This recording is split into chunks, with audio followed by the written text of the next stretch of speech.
যে চিঠি কোনোদিন পৌঁছায়নি। একদিন তার জন্য একটা চিঠি লিখেছিলাম। খাম ছিল না, ঠিকানাও না, তবু লিখেছিলাম মন দিয়ে।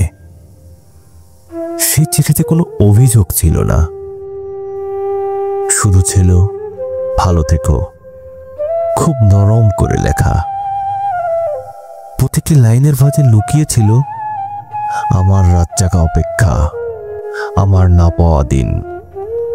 চেয়েছিলাম সে একদিন খুঁজে পাবে আমার না বলা সব কথা তার হৃদয়ের কোণে কোণে। কিন্তু সেই চিঠি পৌঁছায়নি কোনো দিন, ঠিক যেমন আমিও পৌঁছাইনি তার ভালোবাসার ঠিকানায়।